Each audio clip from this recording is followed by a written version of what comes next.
Hai semuanya, gimana kabar kalian? Semoga selalu dalam keadaan baik. Jadi welcome back again di Antegri Stone Channel, dan ini adalah segmen analisa pagi, segmen di mana kita akan mengulas untuk update news dan juga pergerakan dari market, khususnya market dari Bitcoin. Hari ini kita berada di tanggal 23 November 2024.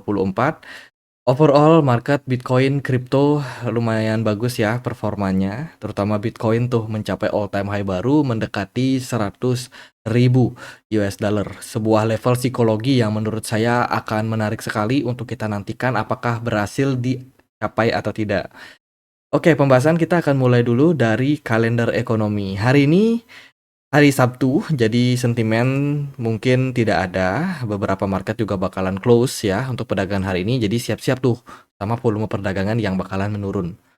Nah, kita sedikit review tentang data yang kita dapetin kemarin. Kemarin ada data core retail sales dari Inggris di mana trennya mengalami penurunan negatif. Uni Eropa kemarin juga dapat rilis data services PMI, komposit dan juga manufacturing PMI. Semua datanya negatif. Jadi kemarin pound sterling, euro itu mengalami koreksi. Sementara dari US dollar, kemarin rilis datanya lumayan bagus. Ada data komposit PMI yang overall masih terbilang lebih baik daripada data di periode sebelumnya. Terus kemarin juga ada data tentang Fed Balance Sheet Amerika Serikat, di mana Fed Balance Sheet sudah mengalami penurunan. Ini adalah data terkait dengan jumlah uang beredar, teman-teman. Jadi semakin sedikit uang beredar, ya harusnya inflasi kedepannya akan semakin menurun juga. Negatifnya apa? Negatifnya semakin sedikit uang beredar, otomatis kemampuan pasar untuk rally itu akan semakin tertekan juga. Tuh. Jadi kalau teman-teman melihat pergerakan pasar hari ini lumayan positif, ya XAU naik, good.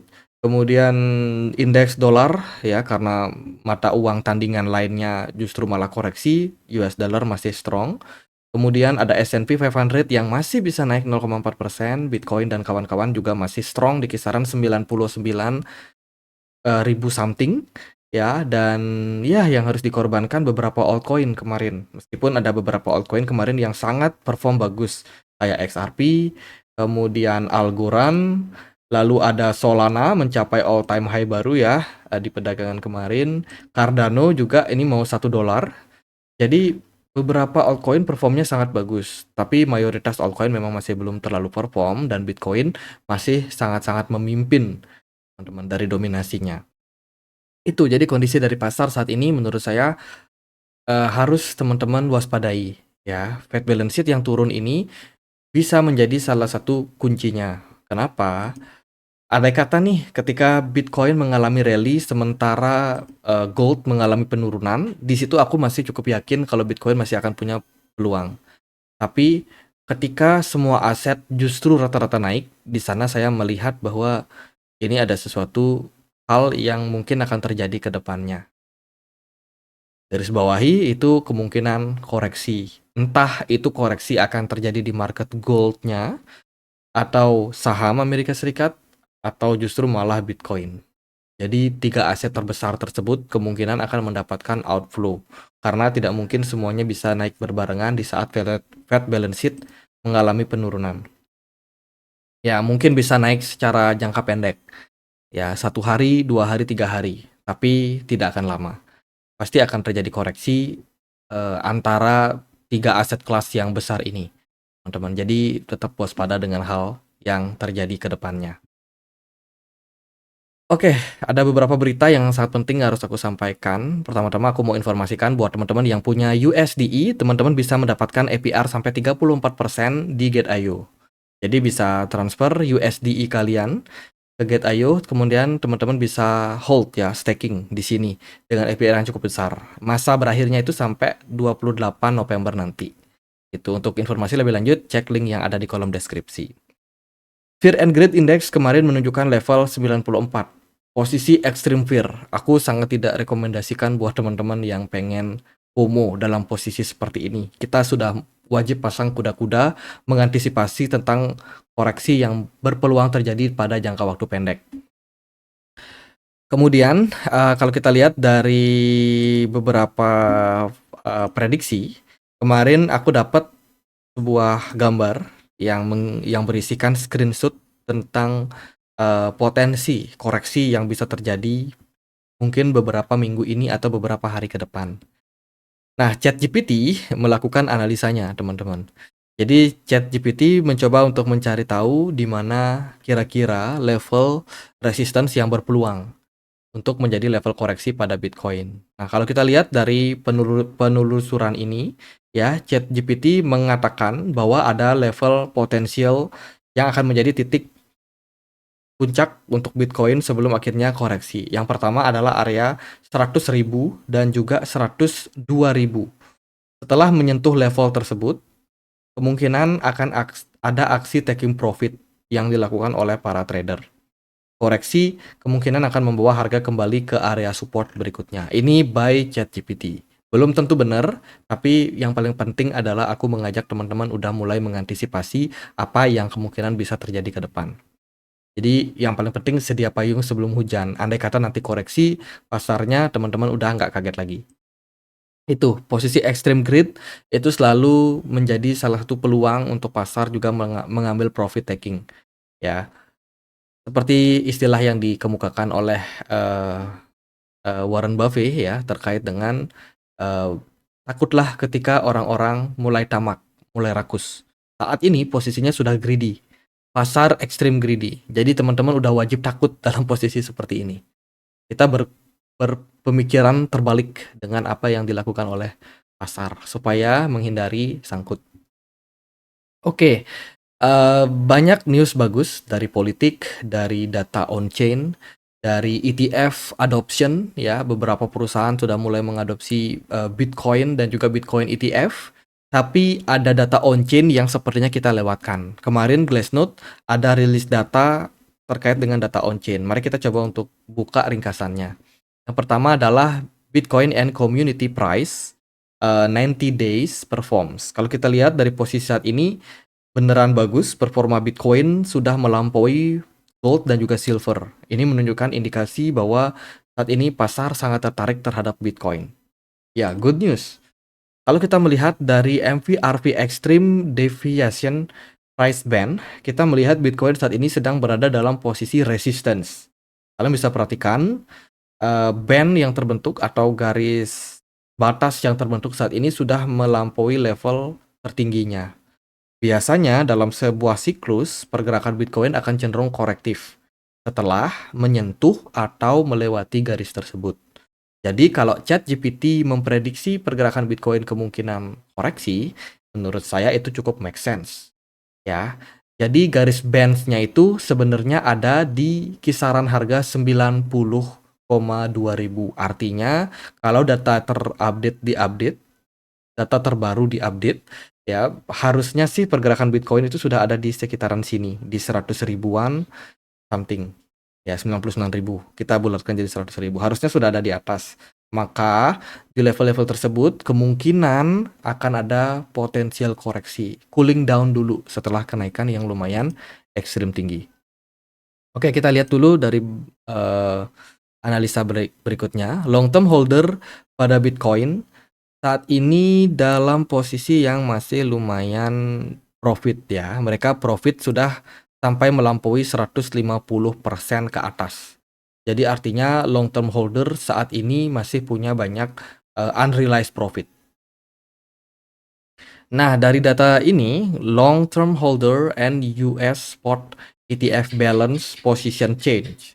Kalau kita melihat dari data grafik yang biru-biru ini merupakan data ETF position change yang menunjukkan bahwa produk Bitcoin ETF saat ini sangat diminati oleh pasar, bahkan kecenderungan mengalami kenaikan. Kalau kita melihat nanti data dari Soso Value, maka hal tersebut sudah pasti benar. Ya, kalau Bitcoin ETF spot itu mendapatkan banyak sekali adopsi, terus mengalami tren kenaikan. Bahkan hari ini sudah tembus sampai 1 billion, 1 miliar US dollar adopsi cuma dalam satu hari.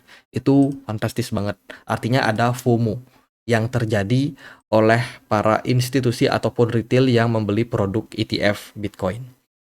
Kalau kita lihat dari long term holder position change, saat ini menunjukkan tren penurunan. Oke, jadi ini bisa menjadi sebuah indikasi nih, ada posisi yang mulai dikurangi oleh para long term holder dan ini sudah terjadi sejak bulan September kemarin. Artinya kemungkinan long term holder udah mulai mengurangi posisinya, udah mulai jualan lah istilahnya seperti itu. Apakah long term holder ini adalah whales? Ya, bukan, teman-teman. Mereka adalah dormant wallet yang sudah lama sekali pegang Bitcoin ya dan akhirnya mereka merealize profit yang mereka dapatin. Jadi udah mulai jualan istilahnya seperti itu. Itu dan sekarang sudah menuju ke level-level yang cenderung agak low. Dan untuk update terlengkapnya teman-teman bisa langsung cek di Glassnode ya, insideglassnode.com. Bisa dilihat ada banyak sekali metrik-metrik yang ditampilkan. Tapi supaya nggak terlalu lama video kali ini ya, karena dari analitik ini sebenarnya plus minus. Ada yang menunjukkan tren lagi bagus-bagusnya sehingga bisa meningkatkan FOMO pada diri kalian.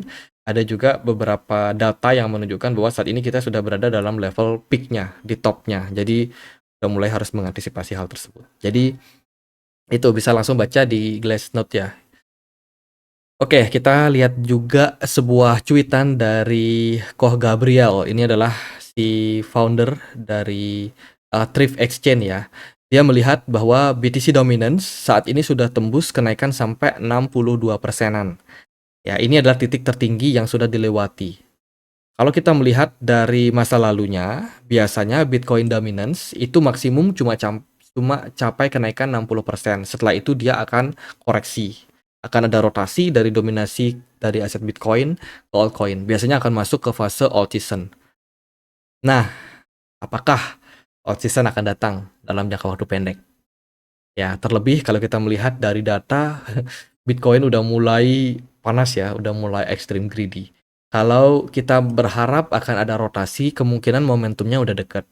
Momentum ketika Bitcoin mengalami rotasi atau koreksi, itu kemungkinan akan dijadikan sebuah peluang untuk rotasi dari yang sebelumnya investor pegang banyak Bitcoin, ya karena Bitcoinnya udah mulai panas nih, udah mulai overheat istilahnya seperti itu, kita naikin dulu altcoin yang belum naik. Ada kemungkinan skenario seperti itu.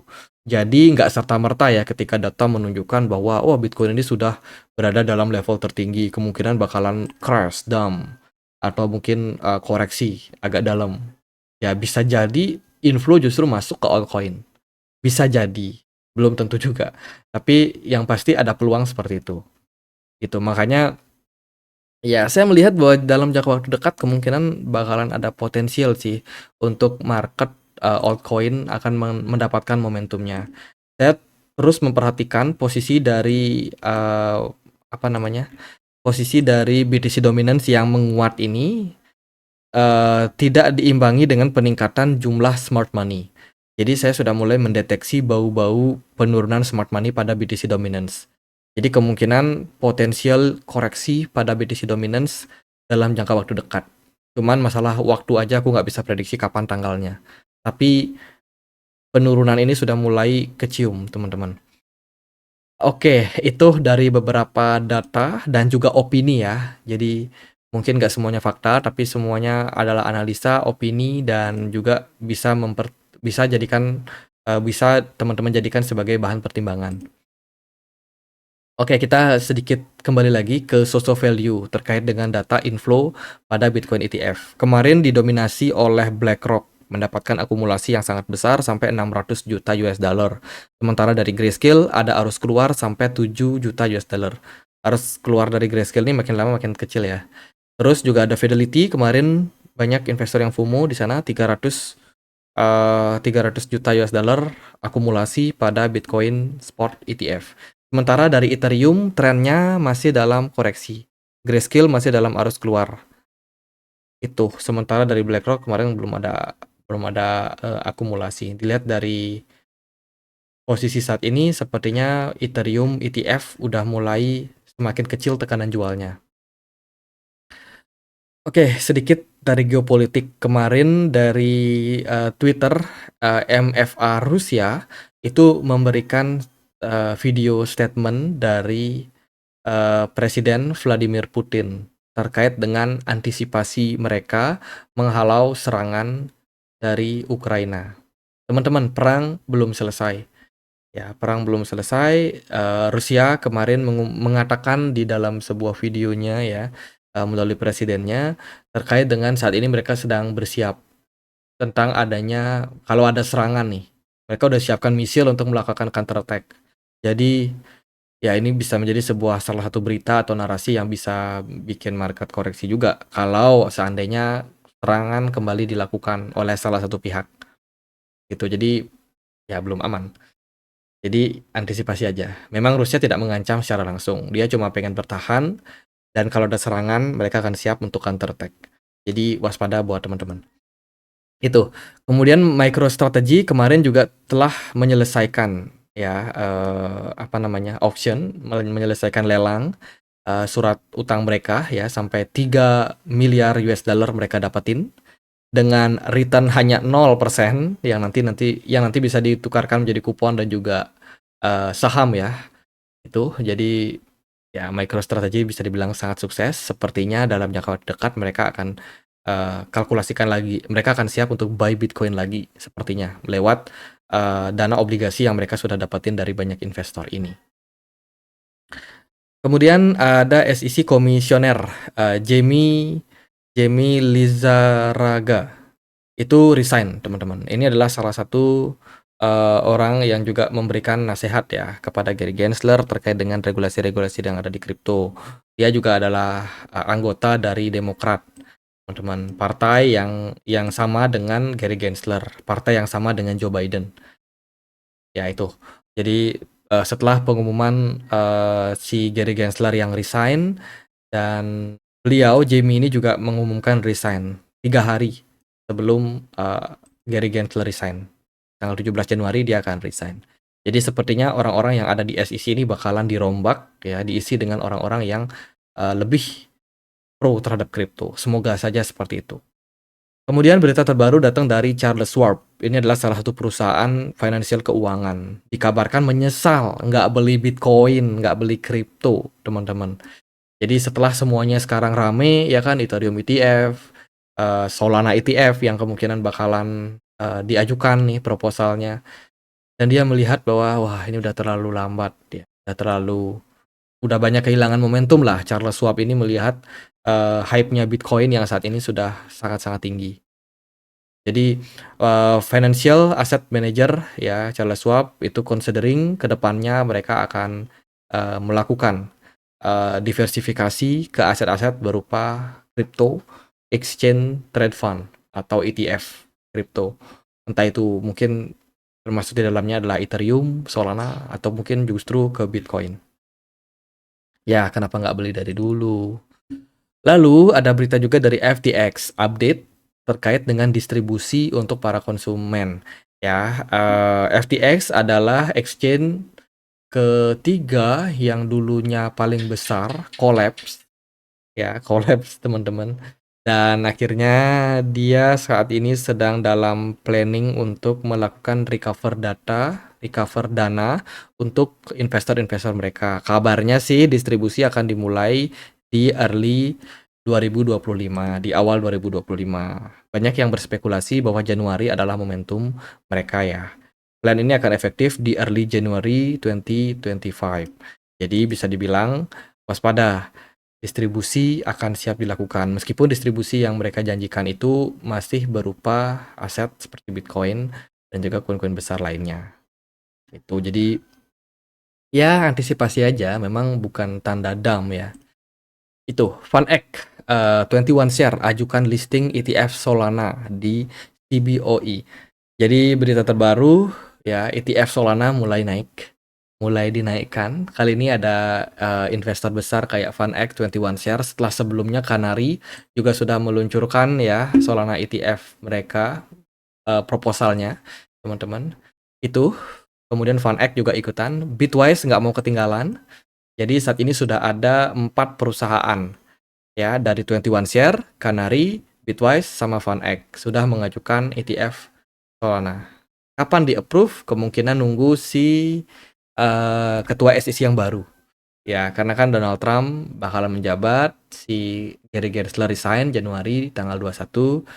Setelah itu ya baru ada siapa orang yang akan mengisi posisi dari apa namanya, SEC. Kemungkinan sih masa itu baru bakalan mendapatkan approval. Jadi narasi terkait dengan all season masih akan diwarnai oleh Solana ya, Solana. Oke, itu teman-teman. Kemudian berita datang dari Whales yang melakukan akumulasi Ethereum ya. Di perdagangan kemarin tercatat di into the block atau blockchain, look on chain, teman-teman. Jadi ini merupakan sebuah indikasi yang bagus di mana saat ini akumulasi tengah dilakukan oleh banyak whales terhadap Ethereum. Ya, seperti yang kita bilang tadi, bau-bau alt season ini udah mulai muncul. Tinggal nunggu BTC dominance-nya turun. Ya, dan whales sudah mulai melakukan akumulasi pada Ethereum. Ya, koin-koin stabil, Ethereum yang dibilang stable coin ini akan mulai mendapatkan inflow dari pasar. Tinggal tunggu timing aja. Kemudian Sui. Nah, 2 hari lalu kita sempat bahas nih berita tentang Sui yang shutdown. Ya, jaringannya drop kurang lebih 2,5 jam. Dan ternyata di update terbarunya atau di Twitternya dia mengatakan bahwa Sui mengalami pemadaman jaringan pertamanya karena bugs dan dalam kontrol kemacetan. Artinya rame jaringannya sampai macet, teman-teman. Yang baru-baru ini ditingkatkan untuk memungkinkan pemanfaatan objek bersama yang lebih baik. Jadi mereka sudah mengatakan bahwa ada peningkatan, ada upgrade yang mereka lakukan pada jaringan mereka. Tuh, jadi sekarang Sui udah normal lagi sih. Tuh, jadi Sui ini disebut-sebut sebagai Solana killer ya. Solana killer. Saya dulu banyak sekali hold Solana. Teman-teman pasti tahu yang ngikutin saya dari 2021 itu punya Solana di kisaran harga 150-an dolar ya, sampai akhirnya ada kasus FTX, harga Solana nyungsep. Itu parah banget, bikin mental down ya. Tapi alhasil Solana udah recover sangat cepat. Setelah kejatuhan dari Alameda Research, investor besarnya Solana nih, FTX, Alameda Research itu investor besarnya Solana. Mereka collapse dan bikin Solana waktu itu nyebur turun sampai bottomnya di 8 dolar. Itu bener-bener bikin depresi. Akhirnya Solana bisa recover dan itu pengalaman sih buat saya. Dan saya nggak mau lagi hold altcoin dengan posisi seperti itu. Kayak ya mission incredible, teman-teman. Jadi mission impossible ya. Dimana harga token yang sudah turun dari 150 dolar ya kan, turun ke 8 dolar, terus bisa recover sekarang all time high ke 260-an something. Dan itu bener-bener wow menurut saya ya. Jadi pengalaman banget untuk hold dan saya kapok hold altcoin di bear market. Jadi kedepannya saya pasti akan prioritaskan untuk jual paling lambat tahun 2025 nanti. Jadi saya udah nggak mau hold lama-lama lagi, teman-teman. Jadi sekarang udah cuan ya kan, pada kemarin udah sempat floating loss, tahan aja nggak cut loss, dan akhirnya sekarang udah mulai naik lagi. Yeay. Itu teman-teman. Jadi Sui udah mulai normal, Solana killer yang sudah all time high. Kemudian juga ada dari manajer investasi Franklin Templeton dikabarkan menginvestasikan sekitar 1,5 triliun US dollar untuk backing ya, untuk berada di belakang dari Sui blockchain. Jadi mereka saat ini sedang mencoba untuk melakukan ekspansi jaringan blockchain di jaringan Sui dan investasinya sangat besar. Menurut saya ini bisa menjadi sebuah potensi bagus untuk Sui ya, karena dia mendapatkan investasi yang baik sekali dari salah satu digital investment, teman-teman. Ya, aset manager dari Franklin Templeton yang memang sudah bekerja sama dengan Sui ini sejak awal ya, di 2018. Jadi nggak ucuk-ucuk Franklin Templeton berani invest sebanyak itu, karena dia sudah invest dari awal. Dia yakin orang-orang di dalam project Sui bagus. Ya, apalagi ada DEX yang sangat ramai ya, yaitu Deep Protocol, Deep Books Protocol.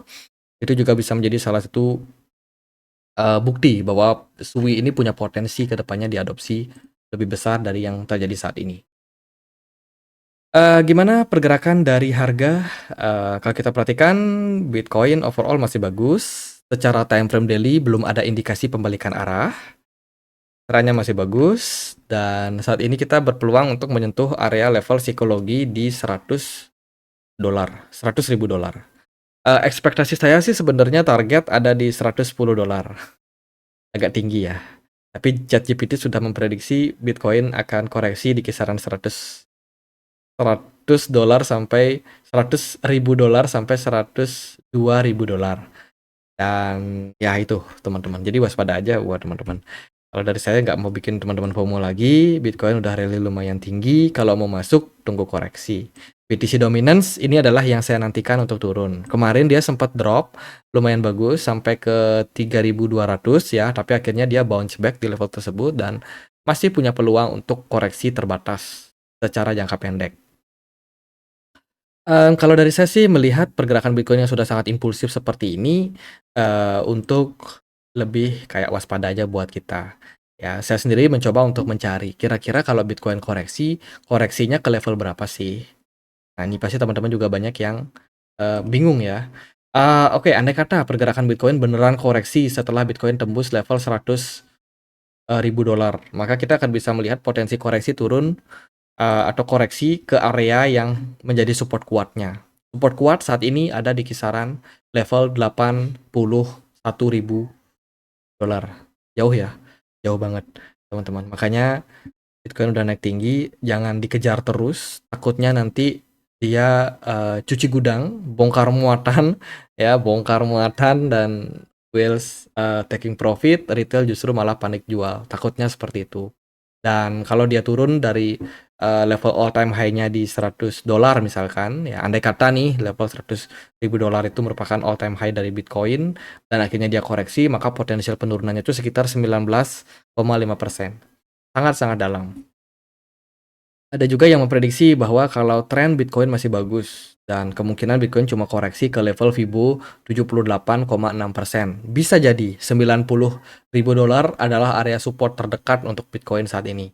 Tapi kalau kita mau berbicara level support kuat, itu baru masuk ke area $81.000. Kalau untuk potensinya turun ke kisaran 70.000, saya nggak terlalu yakin. Ya, saya rasa pergerakan Bitcoin cuma bakalan koreksi pendek aja. Harapannya sih ketika pergerakan Bitcoin koreksi nanti, ada BTC Dominance yang juga bisa drop, sehingga altcoin mungkin nggak akan terlalu mendapatkan tekanan signifikan. Gitu. Ya harapannya seperti itu. Tapi kita lihatlah, kalau seandainya BTC Dominance justru masih tinggi atau bahkan tetap menguat, maka altcoin akan tertekan sangat dalam. Dan itu bisa menjadi salah satu potensi teman-teman untuk mendapatkan harga yang sangat murah untuk altcoin. Tapi kalau BTC Dominance-nya turun, BTC Dominance turun, bisa jadi altcoin agak-agak kuat lah untuk menahan fase koreksi tersebut. Itu aja sih dari saya, nggak terlalu gimana-gimana buat Bitcoin karena udah tinggi juga ya. Kalau teman-teman mau melakukan akumulasi, saran saya tunggu di harga bawah. Ada dua area level yang kita waspadai, 90.000 dan juga 80 ribuan, 81.000. Itu aja buat update kali ini, semoga bisa bermanfaat dan akhir kata saya Andre, makasih.